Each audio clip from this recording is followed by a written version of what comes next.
अस्सलाम वालेकुम जी। मेरा ख़्याल आप लोग तमाम खैरियत से होंगे। अच्छा, आज हम एक और लेक्चर दे रहा हूँ मैं आइगन वैल्यूज़ मालूम करने के लिए। पहले हमने 2x2 मैट्रिक्स की पढ़ी थी और अभी हम करने जा रहे हैं 3x3 की। कोई भी मैट्रिक्स आ जाए उसका शॉर्टकट करने जा रहे हैं कि किस तरह से हम उसकी आइगन वैल्यूज़ मालूम कर सकते हैं। आपने इससे रिलेटेड जो है कम से कम 3 सवाल करने हैं। कोई भी मैट्रिक्स लेकर 3x3 की इसी मेथड को आपने फॉलो करना है, ठीक है ना। कम से कम 3 सवाल आपने करके लाने हैं साथ। सबसे पहला ये है कि आइगन वैल्यूज़ मालूम करनी। आपको कोई मैट्रिक्स दी गई होगी, ये आपके पास मैट्रिक्स है 8 -8 -2 4 -3 -2 3 -4 1। आपने क्या करना है, इसका आपने मॉड मालूम कर लेना है। वो मैंने आपको तरीका बताया हुआ है मॉड मालूम करने के लिए, लेकिन मैं यहाँ फिर लिख देता हूँ कि क्लास में मैंने करवाया था A11 शायद आप लोगों को, और साथ में उसका कोफैक्टर प्लस A12। अगर आप फर्स्ट रो से खो रहे हैं, ये A11 है, ये A12 first row second column, A13 first row third column, और साथ में उसका कोफैक्टर। फिर तीसरा एलिमेंट A13 जो भी है, और साथ में उसका कोफैक्टर A13। और कोफैक्टर कैसे मालूम करते हैं वो मैं आपको भी बता देता हूँ। कोफैक्टर का ये फार्मूला होता है AIJ -1 की पावर ये I + J जो भी है, ठीक है, और साथ में उसका माइनर MIJ। ये कोफैक्टर मालूम करने का तरीका है। ये भी मैं आपको बताता हूँ कि ये कैसे मालूम करते हैं। A11 क्या है, फर्स्ट रो फर्स्ट कॉलम ये एलिमेंट है 8। A12 क्या है, फर्स्ट रो सेकंड एलिमेंट ये है फर्स्ट रो सारी, ये सेकंड एलिमेंट -8 आ जाएगा इसकी जगह।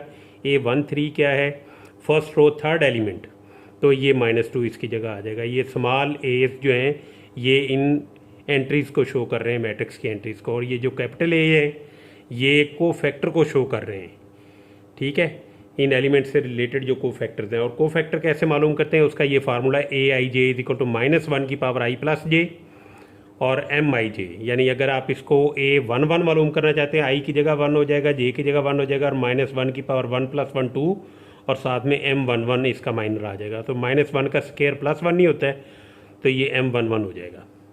A12 आप मालूम करना चाहते हैं तो -1 की पावर 1 + 2 3 हो जाएगा, और साथ में M12 हो जाएगा, और -1 की पावर 3 माइनस ही होता है, तो ये -M12 आ जाएगा, ठीक है। और इसी तरह से A13 अगर आप मालूम करना चाहते हैं, -1 की पावर 1 + 3 4, और साथ में माइनर ऑफ 13, ये आपके पास 13 आ गया। तो -1 की पावर 4 इवन है, तो ये प्लस में आएगा, तो M13 ये आपके पास आ जाएगा। यानी आपने बेसिकली माइनर ही मालूम करना है। इसमें वो कोफैक्टर जो है डिपेंड करता है माइनर पर। अगर इनका सम जो है ऑड बन रहा है तो ये माइनस में आ जाएगा माइनर, और अगर इवन में बन रहा है जैसे 1 + 3 4 होता है, इवन होता है, तो ये प्लस में आएगा, ठीक है। ये आपने याद रखना है। अब ये कैसे मालूम करना है ये मैं भी आगे चल के आपको बताता हूँ। फिलहाल आप ये याद रखें, आपको मैट्रिक्स दी गई है, आपने आइगन वैल्यूज़ मालूम करनी है। तो पहला स्टेप तो ये है कि अगर आप आइगन वेक्टर मालूम करना चाहते हैं तो उसका फार्मूला है A - λI, ब्रैकेट बंद करें, और x = 0 लिखें। अब A क्या है, गिवन मैट्रिक्स है। लैम्डा क्या है, जो आपने आइगन वैल्यूज़ मालूम करनी है, कांस्टेंट्स हैं, ये गिवन मैट्रिक्स है। I क्या है, आइडेंटिटी मैट्रिक्स होती है इसी रैंक की, इसी आर्डर की, जितना आर्डर ये 3x3 की है, तो आइडेंटिटी मैट्रिक्स भी 3x3 की होगी। और x क्या है, अननोन वेक्टर्स हैं जो आपने मालूम करने हैं, ठीक है। और राइट हैंड साइड पे 0 है, क्योंकि ये मैट्रिक्स बन रही है, तो ये null matrix right hand side पे बनती है। ये तो है जब हम इसके आइगन वेक्टर्स मालूम करेंगे उसके लिए। लेकिन हमें क्योंकि आइगन वैल्यूज़ मालूम करनी है, तो हम A - λI का मॉड = 0 लेंगे। ये मैंने आपको बताया हुआ है कैसे लेना है, ठीक है। वो आप डायगोनल एलिमेंट्स के साथ -λ आता जाएगा साथ में, तो 8 - λ -8 ये सारा आपके पास लिखा हुआ है। I क्या होता है, 1 0 0 0 1 0 0 0 1। लैम्डा से मल्टीप्लाई करें तो हो जाएगा लैम्डा 0 0 फिर 0 लैम्डा 0 और 0 0 लैम्डा हो जाएगा, ठीक है।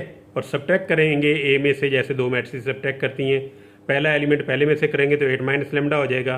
दूसरे की जगह तो 0 थी, तो -8 - 0 -8 ही रह जाता है। तीसरे की भी 0 थी इसके साथ, तो -2 -0 वो भी -2 रह जाता है। सिर्फ डायगोनल चेंज होंगे, वहाँ -λ आता जाएगा। तो ये आपने लिख ली।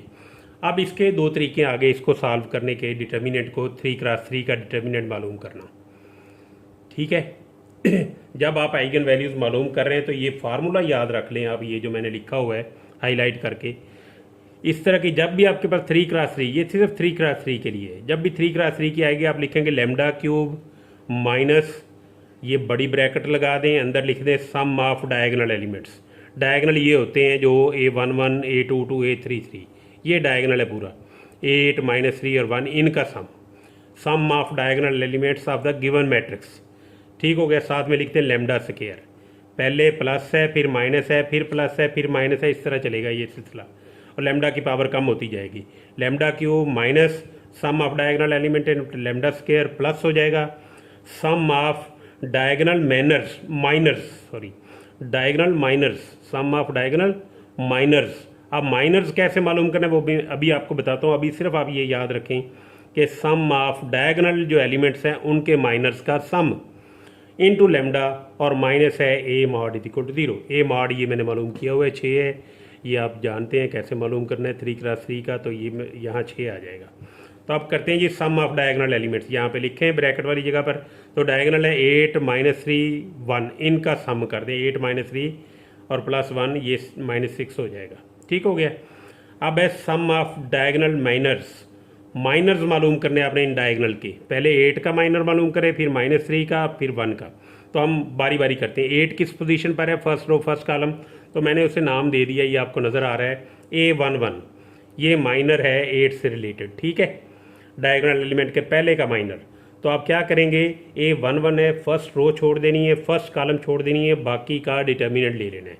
तो ये आपने फर्स्ट रो छोड़ दी, फर्स्ट कॉलम छोड़ दिया, ये फर्स्ट रो छोड़ दी फर्स्ट कॉलम, तो बाकी क्या रह गया -3 -2 -4 और 1, उसका आपने डिटर्मिनेंट ले लिया। और 2x2 का डिटर्मिनेंट आपको पता है कैसे होते हैं, इसको मल्टीप्लाई करें इधर -3 और ये -8 -11 आ जाएगा आपके पास। उसके बाद दूसरा डायगोनल देखें एलिमेंट कौन सा है, -3, ये पोजीशन देखें कौन सी है, ये है सेकंड रो सेकंड कॉलम यानी A22। तो आपने सेकंड रो और सेकंड कॉलम छोड़ देना, बाकी का आपने डिटर्मिनेंट ले लेना है। तो ये A22 है, सेकंड रो सेकंड कॉलम आप जब छोड़ेंगे तो आपके पास बच जाएगा 8 -2 और ये 3 और 1, 8 -2 3 और 1। ये जब आप डिटर्मिनेंट लेंगे तो ये 14 आ जाएगा, ये माइनर आ गया।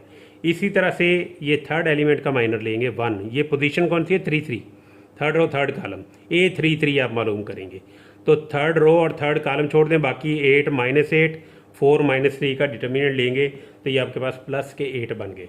इनको आपने ये जो माइनर्स आपके पास डायगोनल माइनर्स आए हैं इनको सम करें, तो सम कर दिया हमने, -11 जमा के 14 जमा के 8 इंटू लैम्डा -6 इक्वल टू 0। तो ये सिंप्लीफाई करेंगे तो ये आपके पास बन जाएगी equation lambda cube -6 lambda square plus 11 lambda -6 is equal to 0। अब ये क्यूबिक इक्वेशन है, ठीक है। अगर तो क्वाड्रेटिक होती हम क्वाड्रेटिक फार्मूला लगा देते, फैक्टर बना लेते, और दूसरा कंप्लीटिंग स्क्वायर से कर लेते हम। 3 तरीके होते हैं वहाँ हल करने के लिए। लेकिन जब क्यूबिक आ जाती है, ये हायर आर्डर आ जाते हैं, तो इसमें फिर आप सिंथेटिक डिवीजन आप लोग यूज़ करते आए हैं, तो सिंथेटिक डिवीजन यहाँ पे यूज़ कर सकते हैं। गैस करते हैं कि इसका रूट कौन सा होगा, पहले 1 पुट करके देखें लैम्डा की जगह, तो यहाँ 1 हो जाएगा, -6 प्लस के 11 -6 इज इक्वल टू 0। तो ये आपकी सेटिस्फाई हो रही है, तो इसका मतलब है लैम्डा इज इक्वल टू 1 इस इक्वेशन का रूट है। अगर 1 ना होता -1 रख के देखते, अगर वो ना होता 2 रखते, अगर वो ना होता -2 रखते, और इसी तरह से आप कंटिन्यू रखते। ठीक है, अब चूँकि यहाँ पे लैम्डा इज इक्वल टू 1 इसको सेटिस्फाई कर रहा है, एक रूट हमारे पास आ गया है, तो बाकी रूट निकालने के लिए सिंथेटिक डिवीजन है। तो सबसे पहले हाईएस्ट डिग्री का कोफिशिएंट लिखें लैम्डा का 1 है, फिर उससे लोएस्ट -6 है, फिर उससे लोएस्ट 11 है, फिर कांस्टेंट है -6। और ये आपको पता है कैसे यूज़ करते हैं। नीचे पहले एलिमेंट के नीचे 0 लिखें, रूट लिखें, इनको जमा करें, इसको मल्टीप्लाई करके इधर करते जाएं, तो ये आपके पास डिप्रेस्ड इक्वेशन जो बनेगी, पहले क्यूबिक थी, अब ये लैम्डा डिप्रेस्ड इक्वेशन क्वाड्रेटिक आएगी, lambda square -5 lambda plus 6 is equal to 0। इसके फैक्टर बना लिए lambda -2 lambda -3 is equal to 0।